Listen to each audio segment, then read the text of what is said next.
It's a thought process that has embedded into your mind, into your behaviors as it relates to your relationship that you have with money. Some unfortunate money scripts that some people have adopted and still believe to this day is the concept that money is the root of all evil. Money itself is just a tool. Money, it isn't evil. That's like saying that shovel is evil. Well, I can be evil with the shovel and knock you across the head with it. Now that makes me evil, not the shovel. So money being the root of someone's evil acts, no, greed is the root of their act, or envy is the root of their act. It's not the money itself. Or the concept of money doesn't grow on trees. Tell that to an apple farmer. If I'm an apple farmer, I sell apple. My money absolutely grows on trees. Why is it that two people can have the exact same amount of money, the exact same investment portfolio, and the exact same financial advisor, yet one retires in total peace while the other lives in a constant state of market-induced panic? The difference isn't in the math. It's in the machinery. Most people treat their financial lives like a series of random events, while the elite treat it like a repeatable system. On Main Street, we're told, work hard for our money, but we're rarely told how to build a system that keeps us from sabotaging. I'm Marcus Sturman Sr., and today we're looking at the blueprint behind professional excellence. I'm joined by Yohance Harrison, who's cracked the code on behavioral alpha, the measurable value of keeping your cool when everyone else is losing theirs. It's a two-part conversation. In the first half of the conversation, we're pulling back the curtain on how to systematize trust, whether you're an entrepreneur trying to grow a business or a family trying to grow a legacy. We're moving past the what of investing and getting into the how of high-level execution. If you're tired of reacting to the headlines and ready to start installing an engine of growth, you're in the right place. This is the Main Street Meets Wall Street podcast. We don't just talk about the markets. We talk about your life. Let's bridge the gap. A 10% market return looks great on a spreadsheet, but it doesn't mean a thing if a 20% behavioral mistake wipes it out in a single afternoon. Most people spend their entire lives chasing the perfect ticker symbol or the next hot sector, completely unaware that their own psychology is their biggest hidden tax on their wealth. On Main Street, we're taught to watch the numbers, but we aren't taught to watch ourselves. I'm Marcus Sturman Sr., and today we're going behind the math to find your invisible edge. I'm sitting here with Yohance Harrison, a CFP, who's mastered the art of behavioral finance, behavioral alpha. We're tearing down the headline noise of 2026 to show you how to build mental guardrails that protect your portfolio from your own emotions. If you ever wonder why your financial plan feels solid until the market gets volatile, this is the episode you can't afford to miss. Yohance, it's great to have you here. You've built a career around the idea that technical financial literacy is actually incomplete if you don't understand the person behind the money. We see people with the right data still making the wrong moves. Why is the behavioral side so often the missing piece of the puzzle for the average investor? Marcus, thanks for having me here. It is exciting to be here with you today to spend some time. My Charlotte native, Carolina in the house. Let's get it. Shout out to those boys up there. Since they're in the shot, we'll go ahead and say what's up to them. I need to put a Hornets basketball up there. It has nothing to do with your question, but actually has everything to do with your question. But I want to say one thing just in case this episode comes out a little sooner than I think. I'm still technically a CFP candidate. Oh. No, it's okay. It's okay. I passed the test.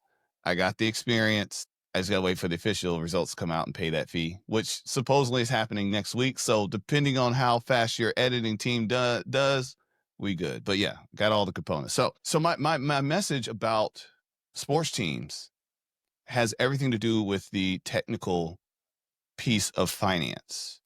Because we all know, for those of us that follow sports, we all know those teams that have all the technical pieces and that should win championships. Or they'll have all the technical pieces. They should just win the game tonight. But then something goes terribly wrong. Is it started to rain and it didn't plan on rain? Is it that someone just had an argument with their spouse the night before? At the end of the day, what I'm talking about, the things that get in the way, is emotions. Emotions wind up destroying the best laid plans because we as humans are emotional creatures. And the thing I really want you to understand about emotion is the word motion. We tend to do things because we feel a certain way.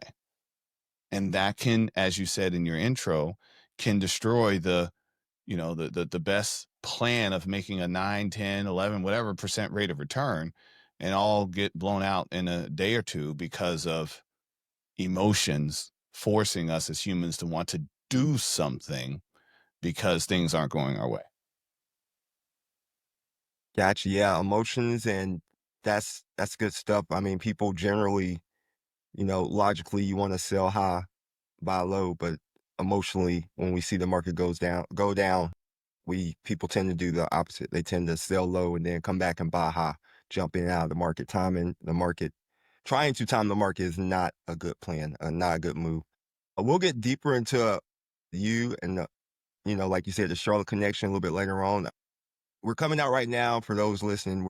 We're mid April, and we just came out of, like, since February to April, a deep correction. Well, it wasn't a deep correction, but 10% pullback. People were worried. Everybody's hair was on fire. What were you seeing, and how do you feel that your behavioral approach with your clients helped in this time? Were your phones ringing off the hook, or did they already know the plan? 98%, or probably 99. Let me do one. 99.5% of my clients already knew the plan. But there's always the few stragglers out there. And funny enough, the stragglers were the people that had the least need to even be concerned. Meaning, had they actually, because they didn't look at their portfolio out of fear, but had they actually looked, they would have seen that they're fine. And what I mean by fine is that I believe that we manage portfolios for risk tolerance, or loss tolerance is usually a better way to say it. I manage portfolios for loss tolerance, not a return. So we will only get the returns, those higher returns that are sought after, if they have a high enough loss tolerance. So the clients that unfortunately were a little concerned, their loss tolerance was low, so they weren't getting the same result that they saw on the news. And that was my conversation with them. It's like, what do you think's happening in your portfolio? Well, I'm hearing that the market is down. The S&P is, as low as it was, and fill in whatever time frame it was, November, October. Does that mean I've lost everything since October? I was like, well, let's look and see. And they pull up and look, and was like, well, I haven't lost anything. I know. Why is that? Because you have a very low loss tolerance. So we design your portfolio in that way. And that also means that when you hear that the market recovers, because it will, I didn't know it was going to happen 2 weeks later. I said, but when you hear that it recovers, don't expect to participate in that either. And it's like, well, what if I want to? No, because you cannot have one without the other. These are lock steps. If I step with the left foot, then immediately after I have to step with the right. And that is the relationship between this volatility and risk and the returns that you want to seek. And then I also said, then you don't need that much money anyway. So please find something else to do with your time. Turn it. I usually wind up quoting Kendrick Lamar. I say, just turn the TV off. Turn it off. Man, that's interesting to say when we're both from North Carolina. Fall I off. mean, I could also say, take your shirt off and wave it around your head like a helicopter. That'll make you feel better. No, I'm good. I'm good. I feel you. And the emotional side, as you just explained. So, and that's another thing. Most people mention is risk tolerance. You mentioned it's like loss tolerance, right? How much can you stand to lose? And when you're not losing as much as the market, you're not going to get as much on the upside when the market goes up. And sounds like you do a good job explaining that to your clients and people who come on board with you. I want to dig into that a little bit in a second, but I have a thought here. I'm huge on financial literacy, right? But financial literacy without the behavioral aspect, that's incomplete, right? So the first portion of financial literacy, if you pick up go to some of the top experts in the area, and you ask them about financial literacy, they're going to begin with behaviors. They're going to begin with helping people understand their biases, um, and some of their money scripts that are already ingrained in them, that they picked up as a child, that they picked up as a teenager, that they picked up when they were first introduced to this wonderful concept called money. So because of those ingrained behaviors and biases, until you can learn how to rise above those, think through them, or even repurpose them, all the other stuff, time value of money, the different types of taxable versus non-taxable, etc., none of that will matter until you can overcome your preconceived notions and relationships that you have with money. So I believe behavior is actually step one. And even if we think about from um, uh, a cash flow, whether it's day to day, week to week cash flow, month to month, or even a retirement cash flow scenario, you can't out earn bad budgeting. So, and that's true whether you have a job or you're talking about a portfolio. If you are bad with your budget, if you have more money going out than coming in, we can't solve that by just making more money, because you'll continue to have more money going out and coming in. It's a spending problem. It's a habitual problem. So that has to be repaired first before any of the other things will have a lasting effect on the portfolio. It's like and we've all seen it, when you have an individual that lives paycheck to paycheck, barely getting by, and then they get a raise or they get a bonus, and they find ways to spend that as well. And so they continue to live paycheck to paycheck no matter how much money they make. That's a behavioral problem. Right. So until that can be repaired, they'll continue in that same cycle all the way through their retirement. Oh, that's deep. And that's so true. And that's one of the things, like when I sit down with my clients and we're talking about building up, depending on where you're at stage of life. Because like you said, if you're spending $110, but you're only earning $100, or even if it's $1 million and you're spending 1.1 million, like you said, the amount doesn't matter if your cash flow is negative. So we're talking about like things we should establish first, right? First, you need that emergency fund. Then work on paying off that highest debt, right? Interest rate. Some people prefer the snowball method. Whatever method you prefer, work on paying off the debt.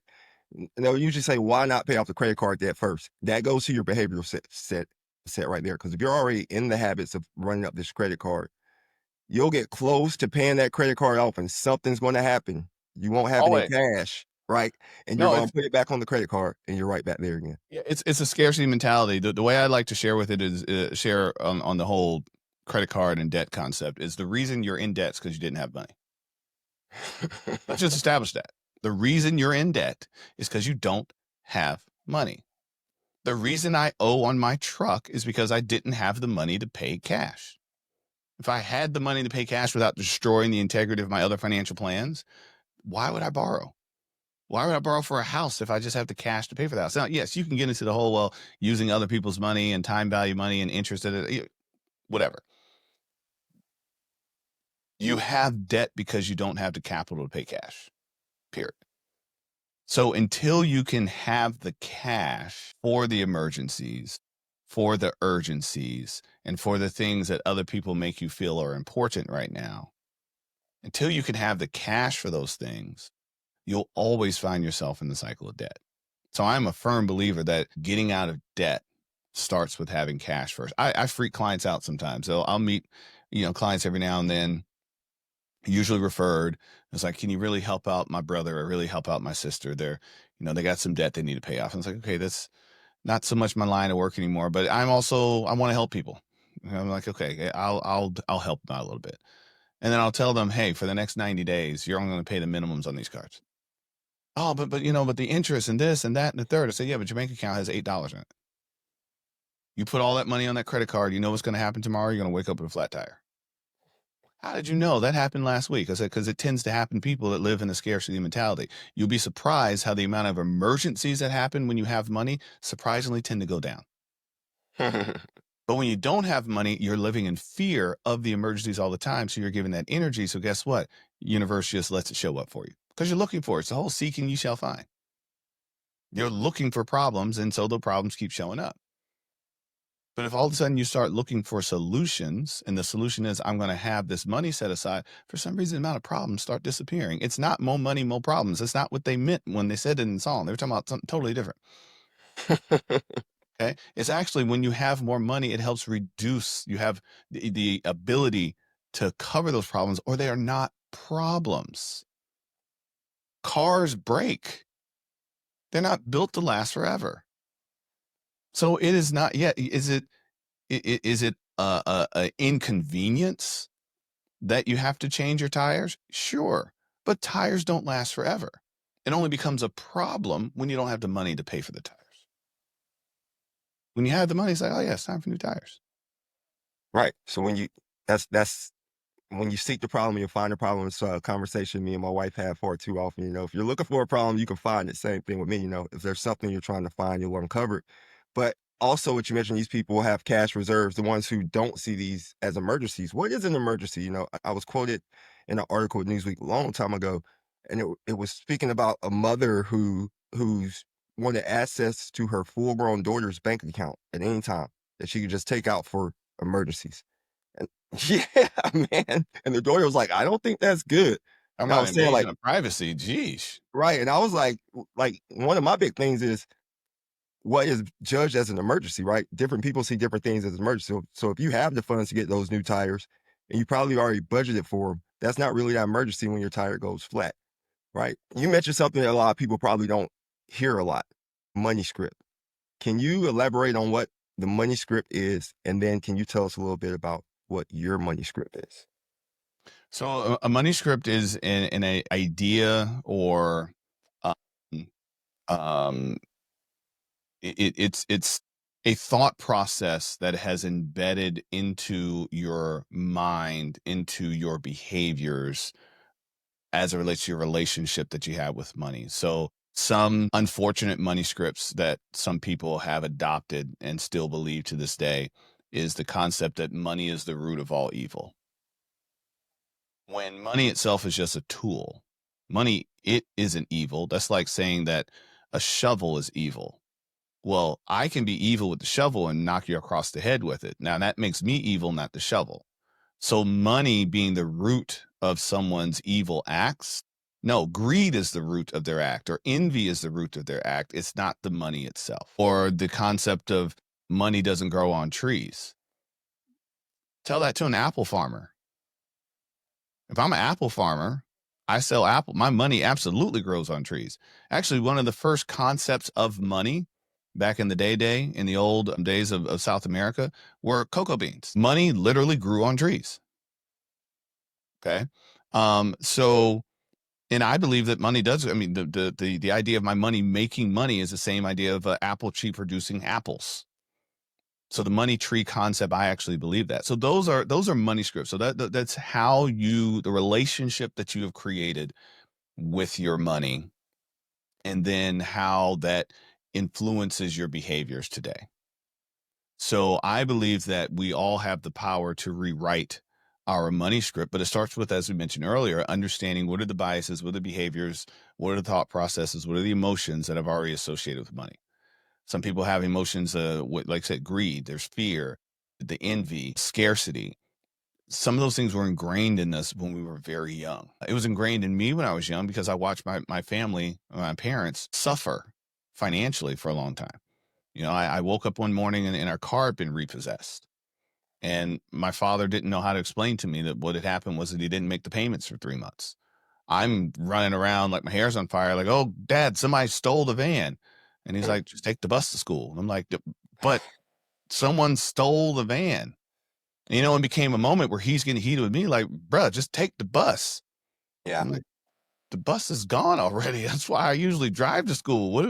Why are you so calm about this? Well, because he knew that the car had been repossessed. So, but that also came into my life where this scarcity aspect made me want to buy and consume as many things as I could because I thought I wouldn't have money in the future. Hmm. But it took me as a financial advisor. I've been a financial advisor for 25 years. So I spent the first 10 years of my advisory career with bad money scripts and poor financial habits, making great money though. I was saving, I was putting money in my 401k, I was doing that, but my bank account, oh, it was sitting there empty all the time.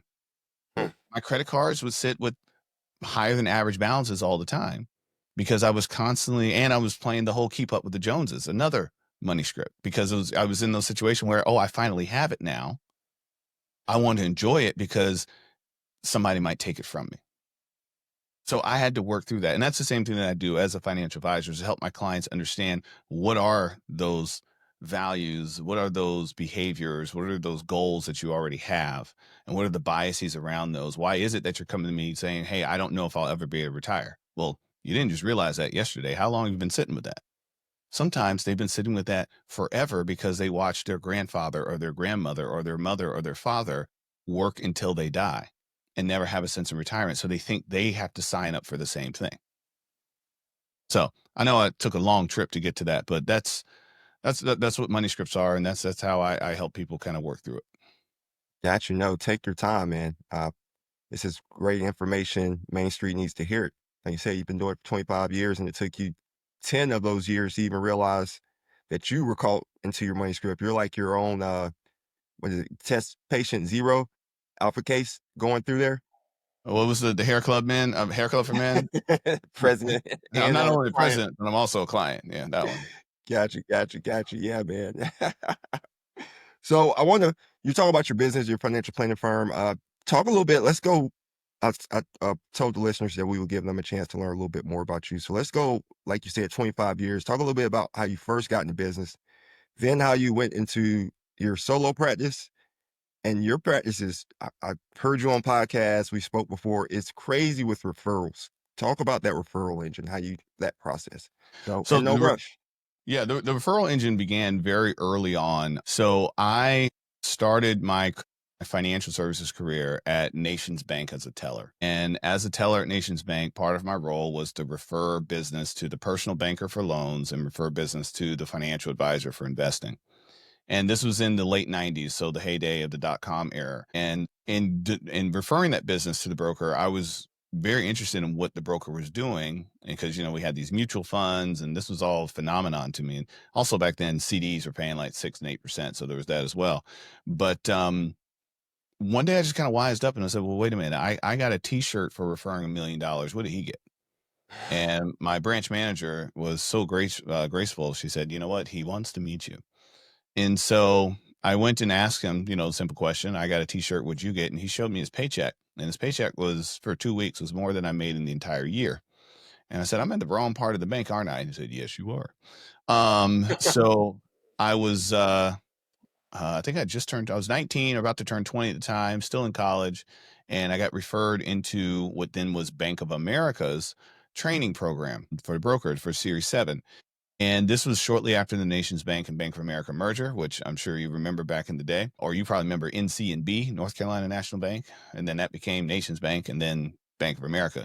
Well, in that whole corporate commotion, the training program I was in was shut down. So I experienced my first layoff very early on. And from there, I just wanted to work for any financial planning firm that would hire me. The problem is that none of them would. Edward Jones said no. Merrill Lynch said no. Payne Weber said no. Morgan Stanley, all of them, any of them. I went to every single one and they all shut the door in my face. And their reasoning was trifold. Two of them they said out loud and one they didn't. I kind of knew it inherently. Number one was I had no what they call natural market, meaning I didn't know anyone with money.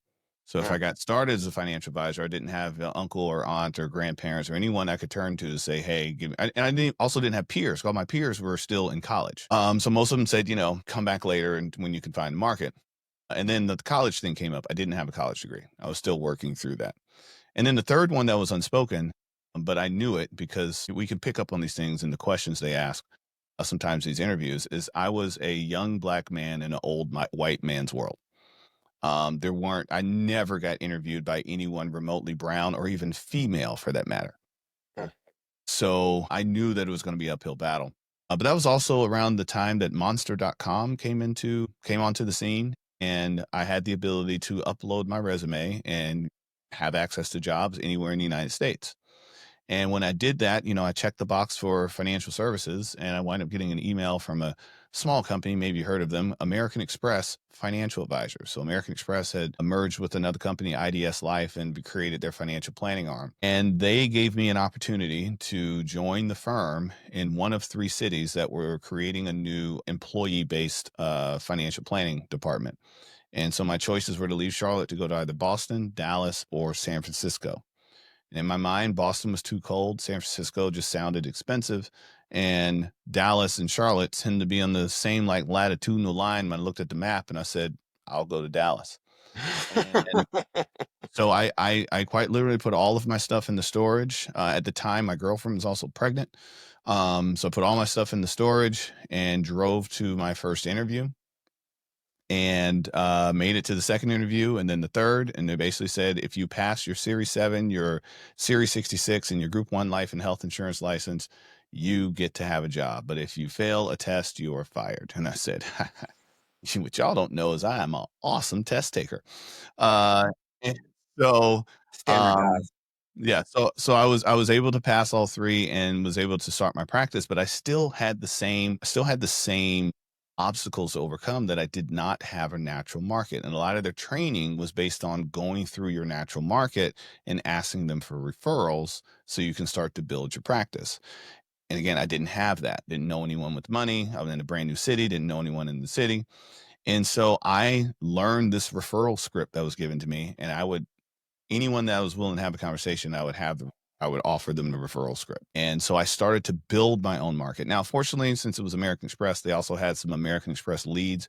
We would get the crap ones, of course, because we were brand new, and it was smiling and dialing, pounding the phones for 13, 15 hours a week, waiting for someone to pick up and try to convince them to come into an appointment.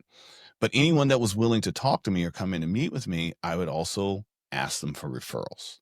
And I got really good at getting referrals from people. And as a matter of fact, I was able to get some pretty prominent referrals from one young lady who now, from her referrals, the ongoing referrals from those individuals are somewhere around 60% of my practice a day. So over 300 clients a day, 60% of them I can all trace back to one person Nice. who referrals from referrals from referrals from referrals. So, somewhere in there, my son was born. I got married, moved to California, went into leadership, spent the next decade in leadership, not really growing my practice anymore. Just kind of held on to the same 60 or 70 or so clients.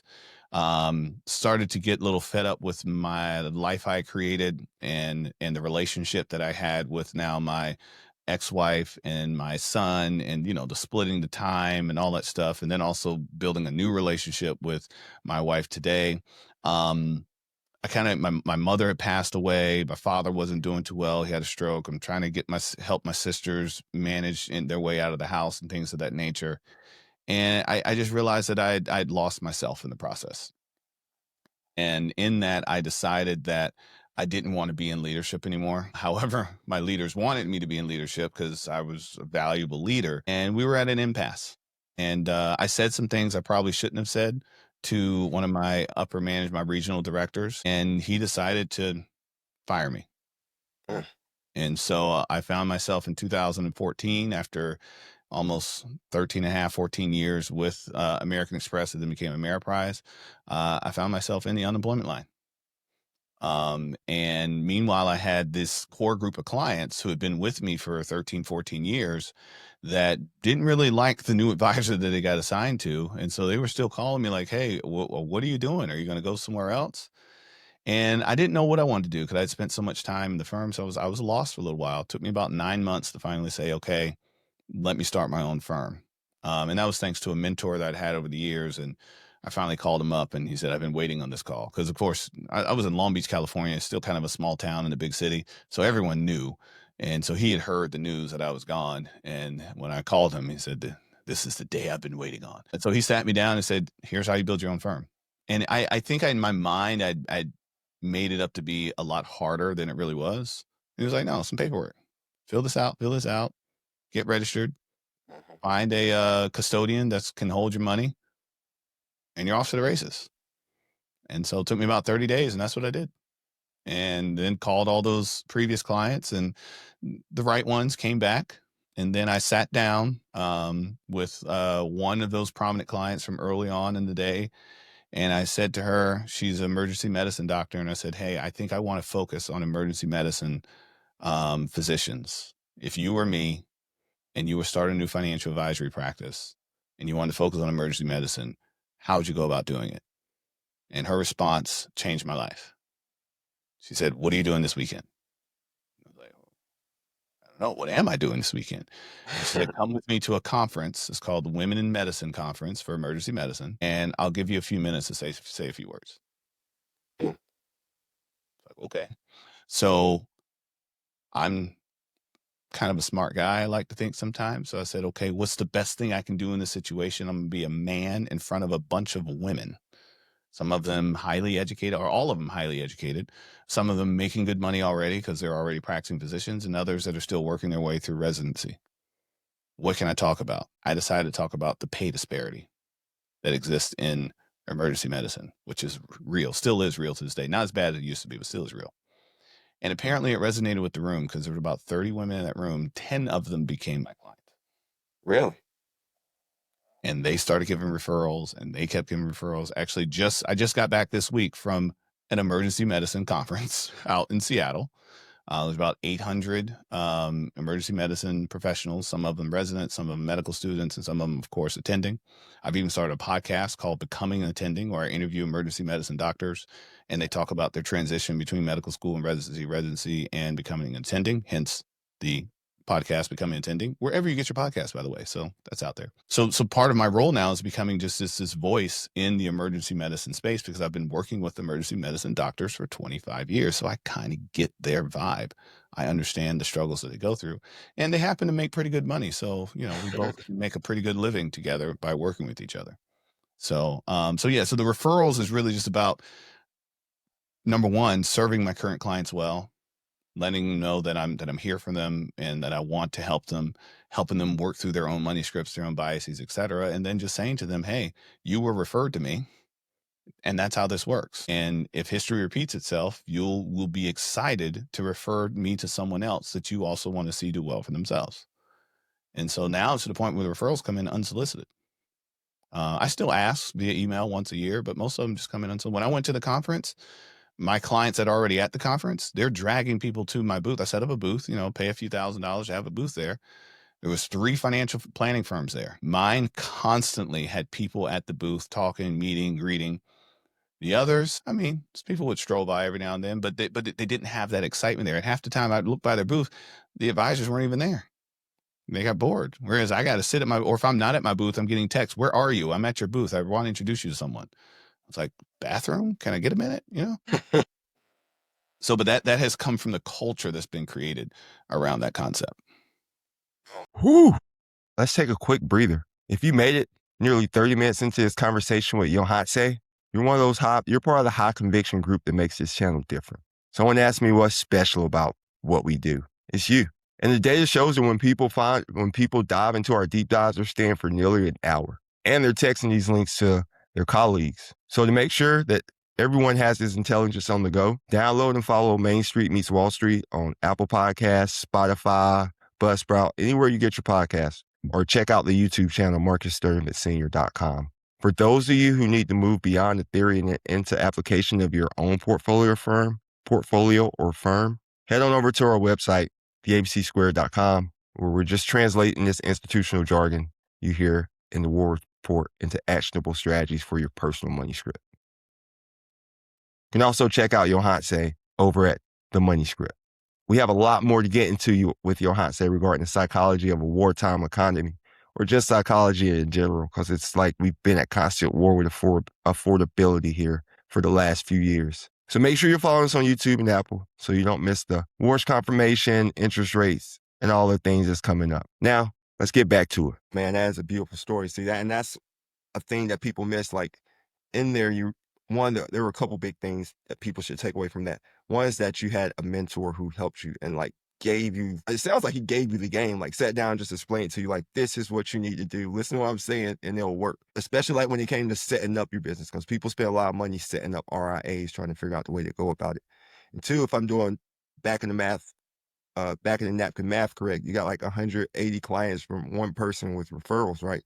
Can you, that's outstanding. And it shows that you care, because people are bringing other clients to you, even unsolicited now. So do you think you could even can you walk someone? So say advisors listen to this as well. So say there's an advisor listening to this and they want to know, from the first meeting, because it sounds like from the first time you talk to someone, you're pretty much letting them know that you want referrals, or you work best from referrals, because that's Maslow's hierarchy as well. If your advisor is out here worried about, their shelter and those type of things, they can't take care of you. So there's basic needs need to be taken care of. So can you dust it off and maybe explain, if I met you as a referral, what would that look like? What would that conversation go? How would it go? Well, so even if I know the answer, some of the best questions you can ask is the one you always know that you already know the answer to, because then I can spend some time because I know what I expect them to say, but I can spend some time focusing on how they say it, their body language, etc.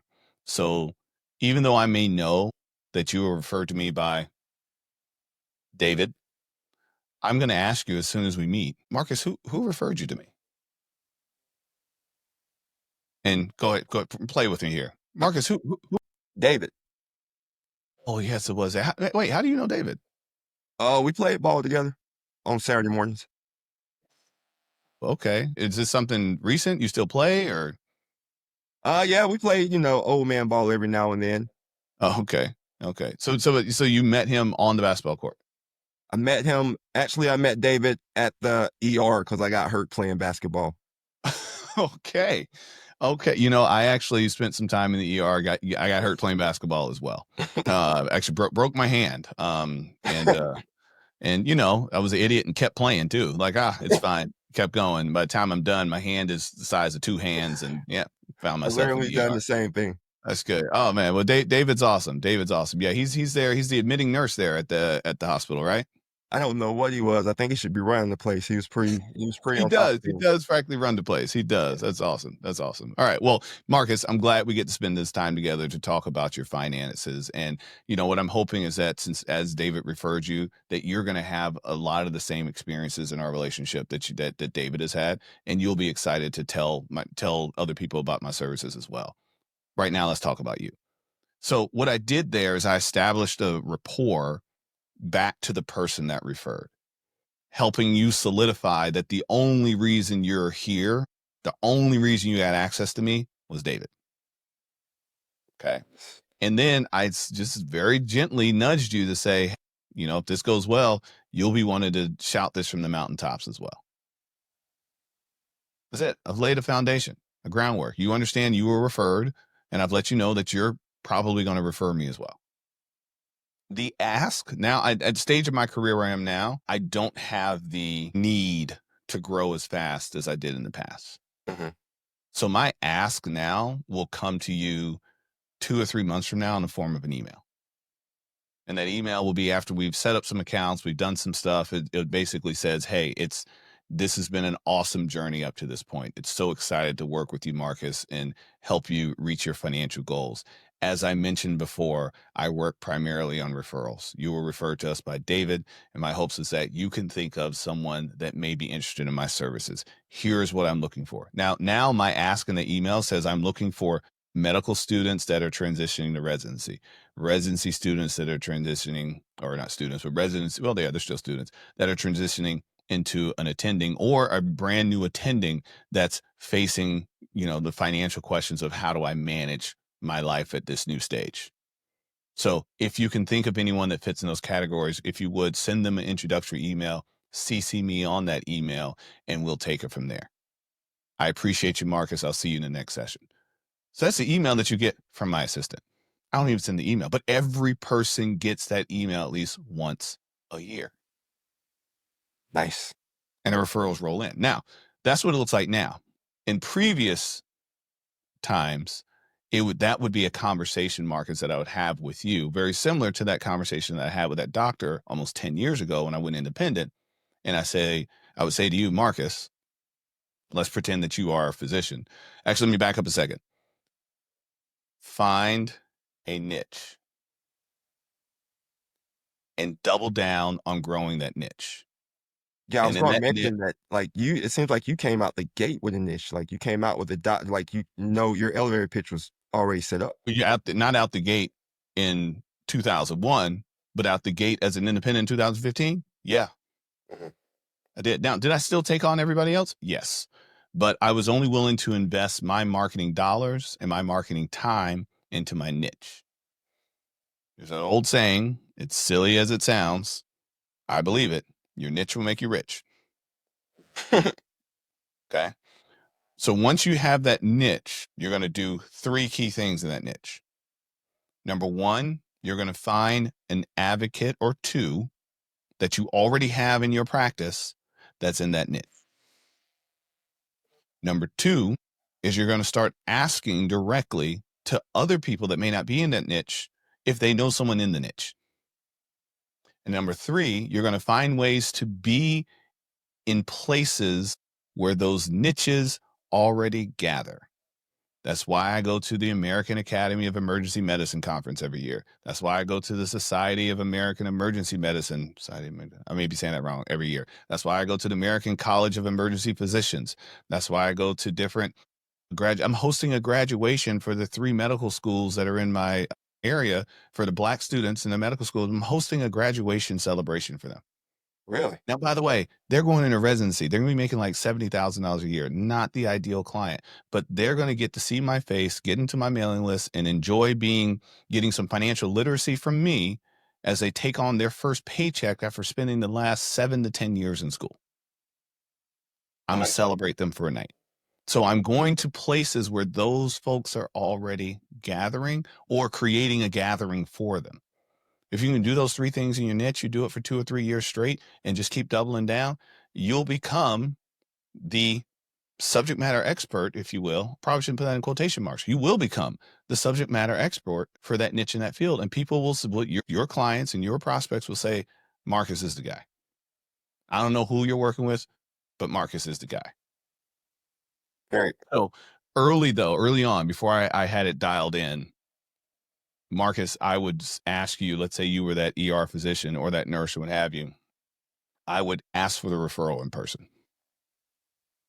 I would say after we got finished filling out your Roth IRA, your 401k, I would ask you something like, this has been a great time working together. What have been your favorite parts of our relationship? We'll play it real quick for the people. So Marcus, what have been your favorite parts of our relationship thus far? I just love the mental aspect, the psychological help that you've had with me and understanding my money and cash flow and just you being there with. Marcus, I'm glad you said that. And you're saying things that I hear a lot of other clients say of being able to work through the mind science of all of this when it comes to your money. And I'm glad that I could help you do that. I'd like to ask you for a favor, Marcus. Have you found that in society that a lot of people are quicker to help someone than they are to actually raise their hand and ask for help? Yes. Yeah, me too. I'll help somebody in a minute, but before I ask them, I'm trying to change this tire myself before I ask somebody to Right. help me change the tire. And that I feel that's a societal thing. So I'm gonna get real vulnerable here, Marcus. I need to ask you for some help. Are you open to helping me? Yeah. What kind of help? What? Okay. So I'm gonna pause there. You see what happened? I haven't even asked Marcus for any help yet.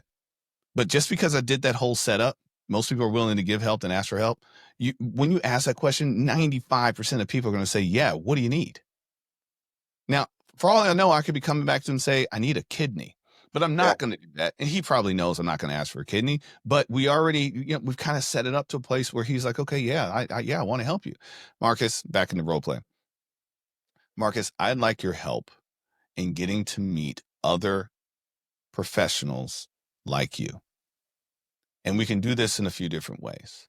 One is if you can think of anybody off the top of your head, maybe someone like yourself that recently got married, has a kid, has a kid from a previous marriage that's going to college, or someone that just bought a house, whatever. I fill in the blank, whatever it is that's in their situation. I duplicate and say maybe you know someone else in that scenario. More than likely they do. So that's number one. Number two, I want to know, where do people like you in your profession, where do you meet? Where do you gather? I know you're in the medical field, so I'm sure you have to do some sort of medical continuing education, just like we do in finance. How do you get your continuing education done? Where does it happen?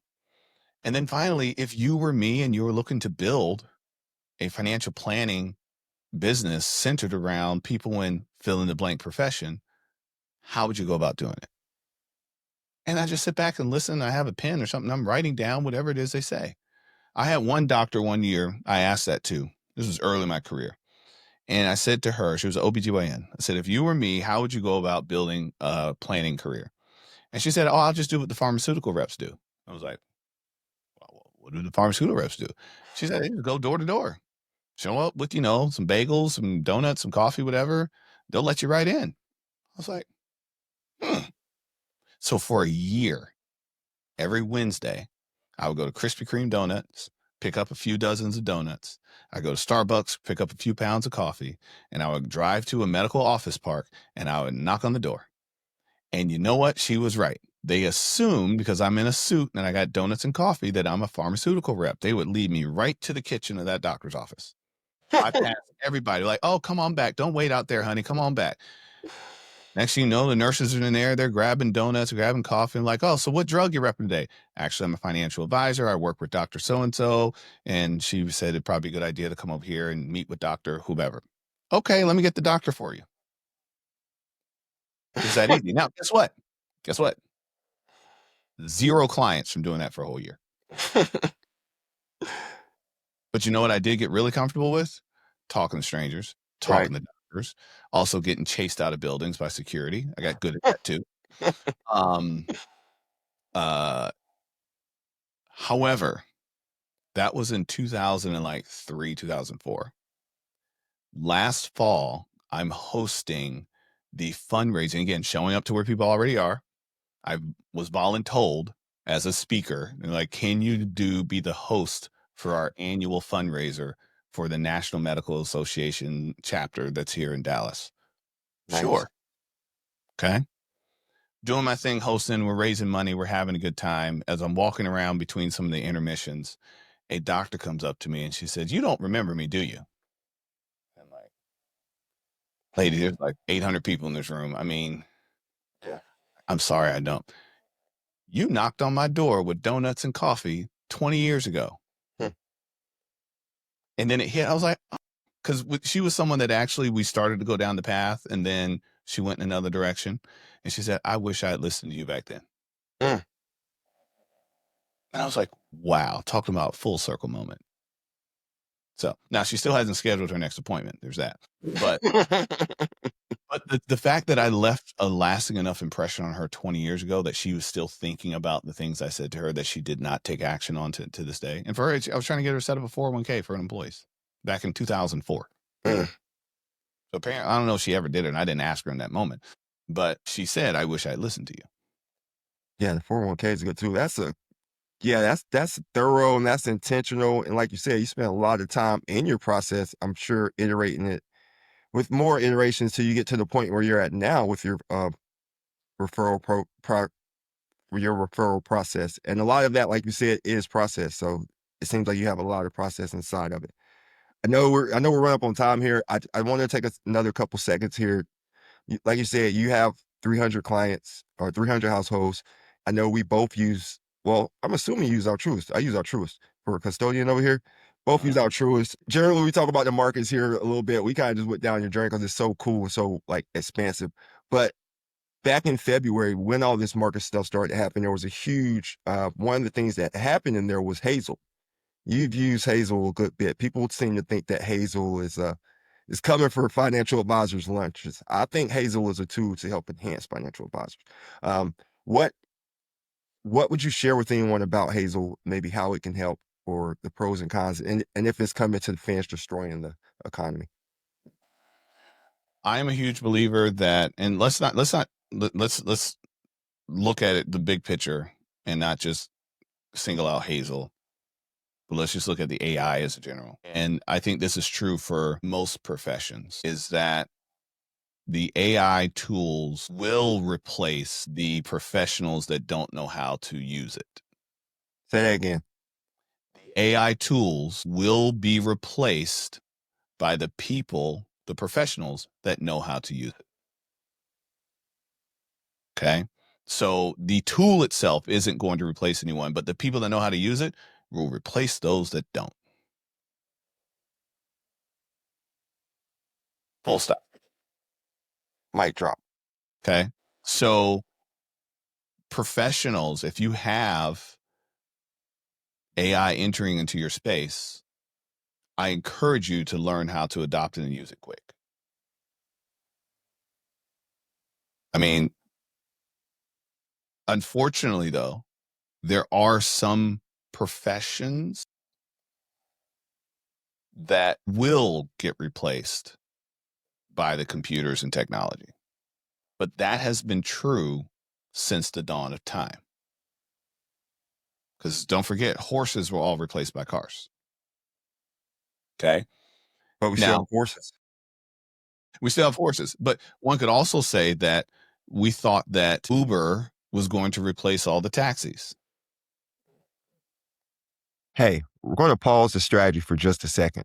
If you're just joining us, you stepped into a massive week for the channel. This weekend, we released over 6 hours, almost 7 hours of documentation or contemporary times from the War Report and then looking back at the One Big Beautiful Bill Act as it was before happening and as it was signed.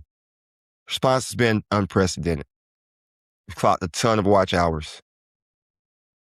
And we have a lot of people reaching out wanting to come on the show. It's a great thing. Reaching out because they see what you see. The Main Street perspective is now the primary source for the wash pivot and these crazy oil projections. How do we take this stuff back to the dinner table? If you aren't subscribed yet, hit that button right now. We're one of the few platforms reconciling this global shock for the retail investor.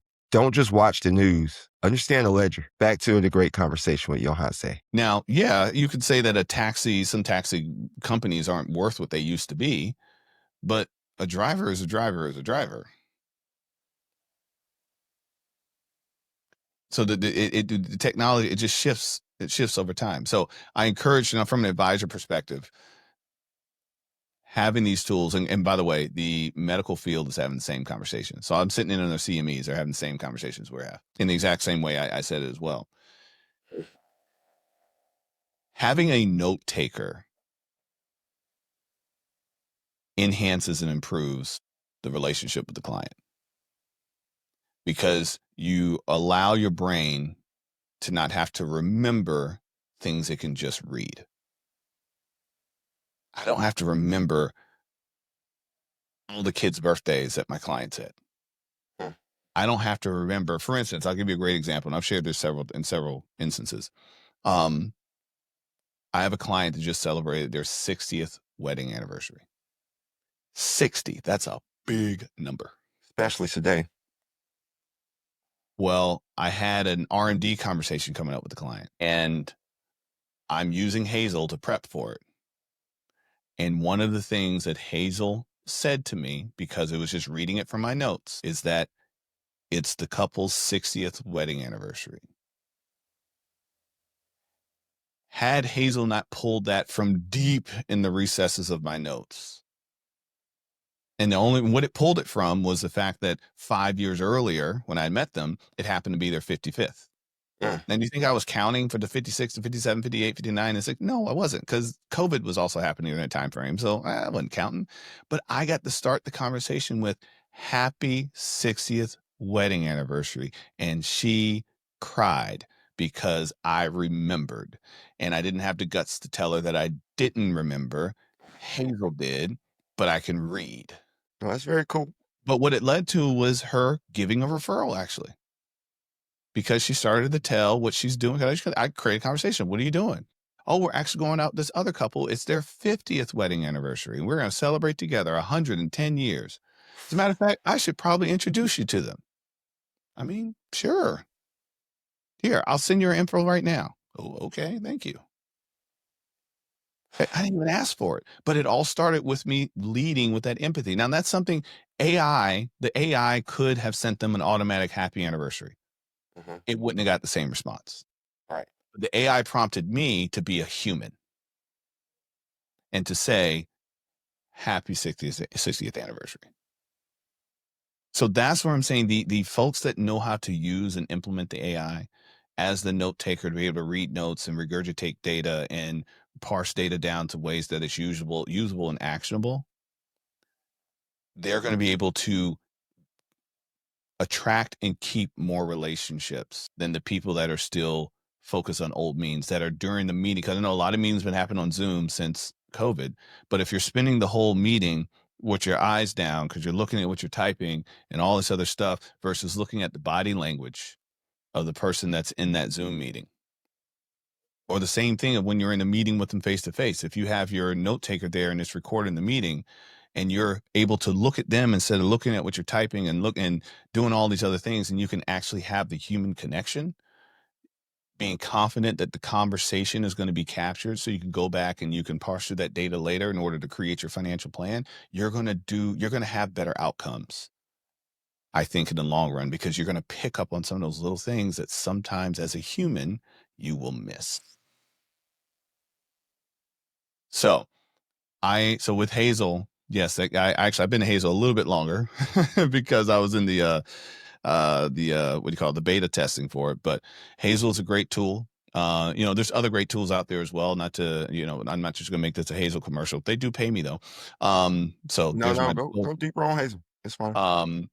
but Hazel They don't has a pay me. new mode that just came out. Has some new things that came out called modes, where you can actually, for instance, in ChatGPT, we can create these different versions of it that do different things. So now I have a creator mode, I have a financial planner mode, I have an investment advisor mode. So it allows me to be able to do things a lot faster than I did before, because I can take the whole portfolio and throw it in that the client has, and then throw in the other portfolio that maybe I'd be recommending and say, all right, compare these portfolios using Alpha or using whatever. And it just spits it out, where I was still used to use a program to do it. So the computer was still doing it, but it was a more manual process. So or if I'm, if a client has, 13 different mutual funds in their 401k, 13, excuse me, 37 different mutual funds in their 401k, and I'm like, hey, we need to build a portfolio. Here's my model portfolio. Which funds do I use?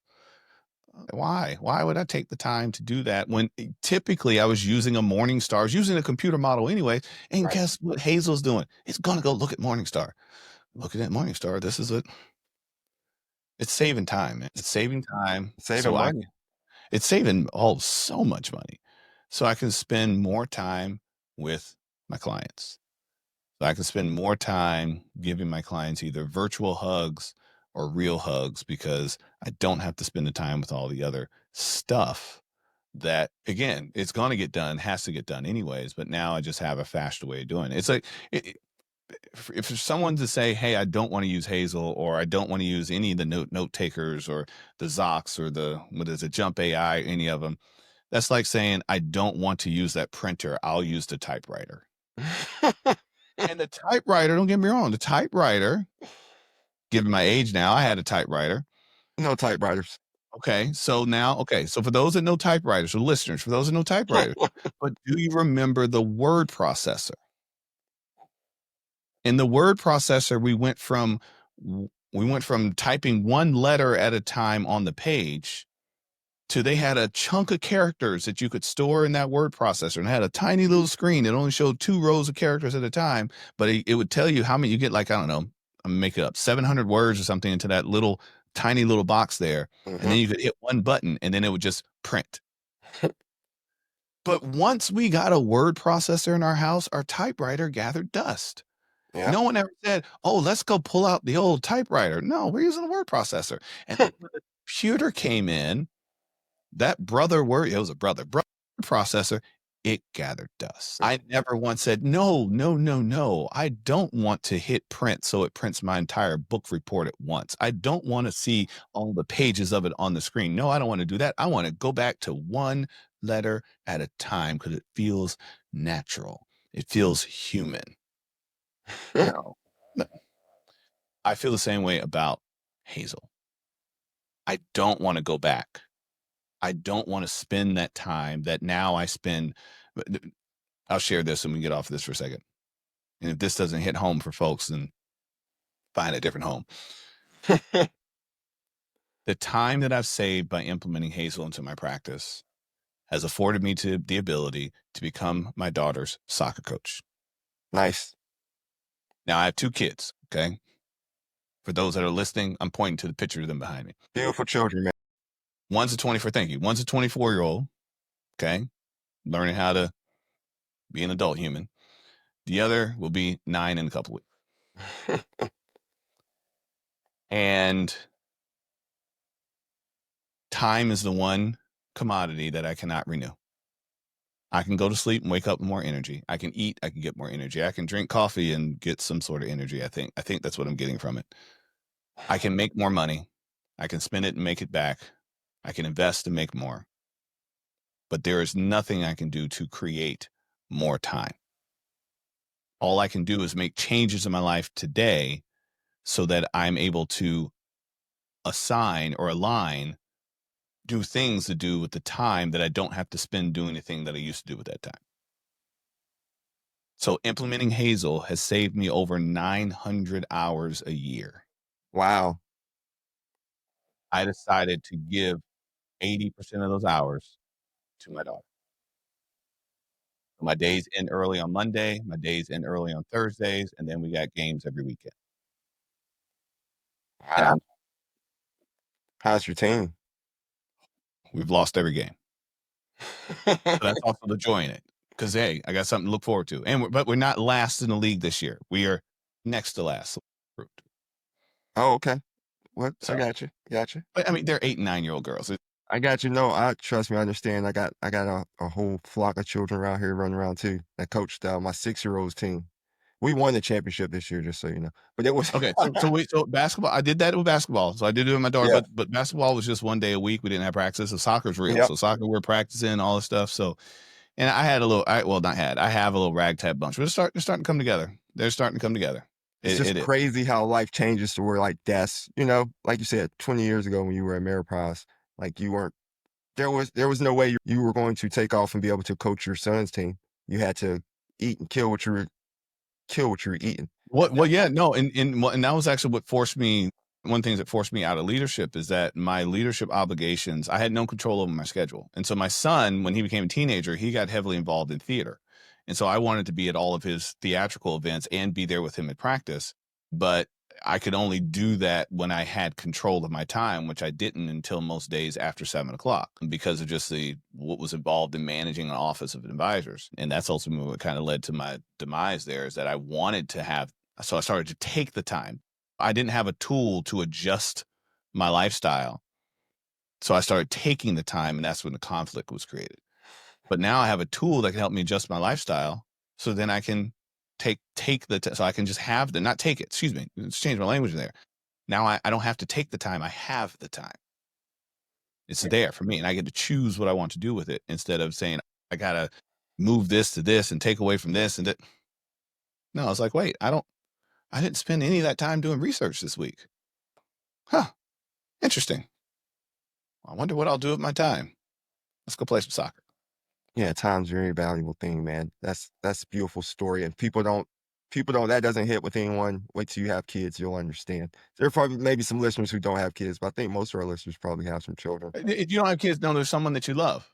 Right. And whoever that is, person that you love, you probably love spending time with them.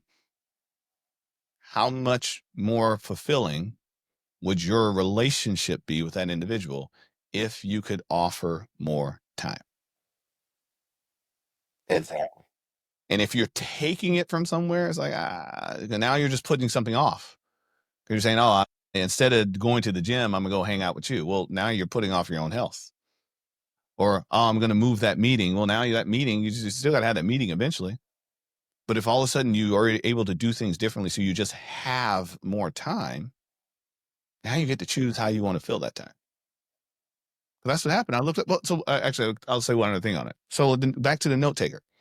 Advisors, if you don't have a compliant note taker, start arguing with your compliance to find one.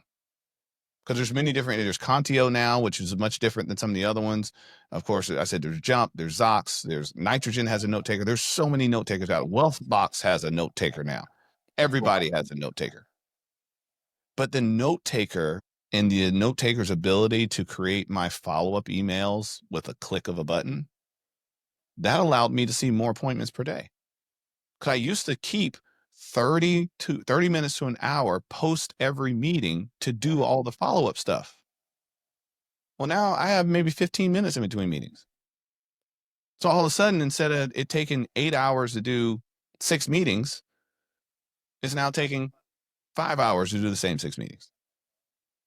Because I was able to condense the time. So now all of a sudden I have time. It's like I sit down and it was like, oh, well, day's done. What do I want to do? Well, daughter's not out of school yet. I don't know. Maybe I'll just sit here and stare at the computer, or I'll do a podcast or whatever. I'll say hop on the call with Marcus. Yeah. Because now I have time. So you have freedom, time. It's a beautiful thing because, like you said earlier in life, people have to trade the two things off, one or the other. And there are certain things where you still have to make choices as whether it's more time or more with the money. Like you said, if you put the meeting off, you still have to have the meeting eventually. And if you don't have the meeting, if you stop having meetings, eventually you're not going to have a practice. Speaking of the practice, and man, I know we're running a little long here. Tell us like how your practices run today, like what your practice looks like. I imagine you started solo and kind of expanded a little bit. And then I guess you can just tell Main Street where to find you, what you're doing, how things are going. Yeah, no problem. So when I started my independent practice in 2015, essentially somewhere in there. You haven't said the name of your practice yet. Well, I've kind of alluded to it, so I'll say the full thing. So I Okay. started in 2015, and in 2015 it was just Harrison Financial Services. So, kind of I actually piggybacked on another financial advisor. And the name of his group was Luminous 8 Financial Advisor, something like that. I forgot. And he had some life things that happened, and it kind of helped me because again, I was piggybacking. He was a springboard to just help me develop enough capital, get enough capital so I could go do a deal with a Schwab, with a TD, with a Fidelity, that sort of thing. And so it was shortly after that happened is when I founded MoneyScript Wealth Management. So MoneyScript Wealth Management is my practice. And once I kind of got everything under wraps, this was in 2017. My wife went on maternity leave from her job because the little one's about to be born. And I asked her if she could help me because I needed to find some help. So, and she said, sure, I'm not doing anything. What do you want? I said, is monster.com still a thing? And she said, well, there's other ones now. I said, well, here's the job description. I need you to go post this so I can find an assistant. And so I gave her the job description and she waddled off because she was 9 months pregnant. So she did waddle. And she's okay with me saying that. She waddled off. And she came back at the end of the day with a folder. She came back in the day with a folder, and in it, I could see there was a piece of paper, and I was like, what is that? She said, I found your resume. I was like, that was quick. Hmm. Wow, you're good. All right. Well, let's see what it is. And she said, okay, wait, let me prepare you a little bit. And I'm like, I mean, it must be good. It's just one. And she opens it up, and it's her resume. And I look at her like, are you sure you want to do this? And she said, I am sure. She said, we're going to have to talk to our therapist about it a little bit, but I'm sure. So, okay, great. So she was the first hire. So she joined the firm in 2017. And immediately after she got on board, she realized we needed to hire someone else. So she became basically my operations manager. And then she hired my assistant, and then she hired a account specialist, and then she hired a bookkeeper, and she just most recently hired herself an assistant. So we're now a team of 6. And so I'm the financial advisor, and everyone else runs support to help make sure that we're providing our clients with everything that they need. So as I mentioned, it's actually over 300. I think it's like 300 and maybe 330 households we're working with right now. Practice has been steady growing at about 20% a year if you're looking at the revenue numbers. And have good satisfaction scores and all that good stuff with our clients, and that's just because it's a real relationship that we're creating with individuals, and we are a financial planning first firm, so we believe everyone should start their relationship with a financial plan. We'll also do investments and do the insurance, but we want to start with a plan. So solid 90% of our clients do start with a financial plan. We also believe in estate planning. My wife and I have both been in situations where we lost very close family members that didn't have the right estate planning, and it just turned into headaches for us. And being that she's the matriarch of her family, and I'm the patriarch of mine, everything fell on us. So now we believe that no one should have to go through what we went through, especially if you have the means and wits about you to be able to handle it up front. So I am happy to say that in the past, say about 3 years or so, we've helped just shy of 200 clients put an estate plan in place. So yeah, we eat our own cooking too, because we redid our estate plan. So like I said, not only the president, I'm also a client. Right. So yeah, so that's what it looks like. So if you're looking for me, here I go. Where can you find me? So if you're an advisor, you want to find me on Only Human Podcasts. So that's a podcast where we talk about implementing AI and different technology and tools when you're building a practice. So I interview other advisors, also interview other technology providers as well, and even some marketing providers, because again, AI is here to stay. It's not going anywhere. It's not. The train has left the station. So that if you're an advisor, you want to check out the Only Human podcast. If you're a physician and somehow you happen to hear this podcast random, don't know how you got here, but welcome. Glad you had fun. Check out Become an Attending, another channel that I offer again for physicians. And it doesn't matter. You don't have to be an emergency physician because you all go through the same process: medical school, residency, attending.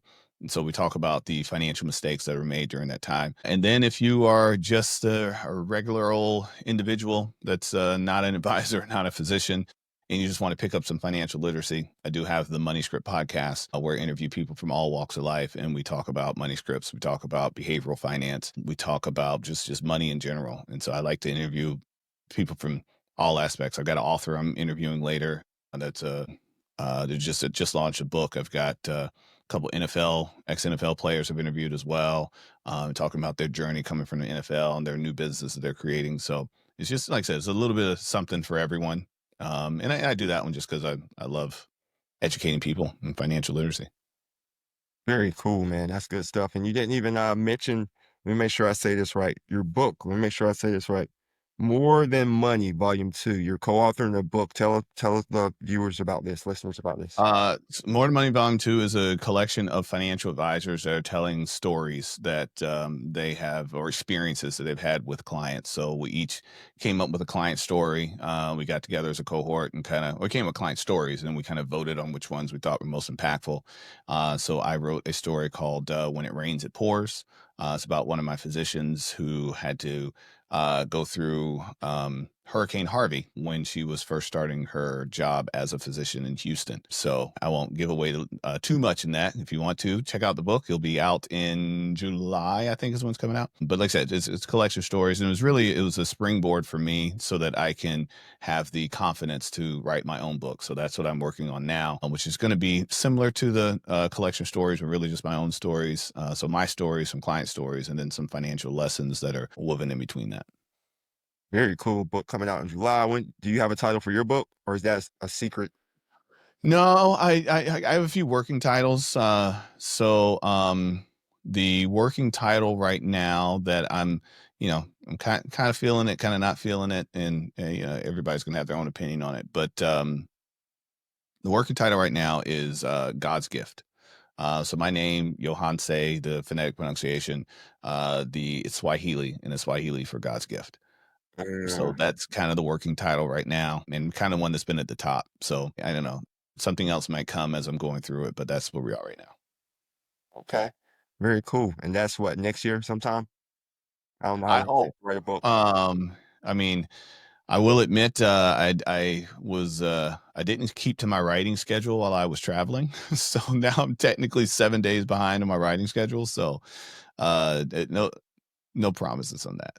I will say that at the latest, it'll be the end of 2027, so about 18 months from now. Yeah, it's next year. No worry. Yeah. I gave you the whole year. Very Okay. cool.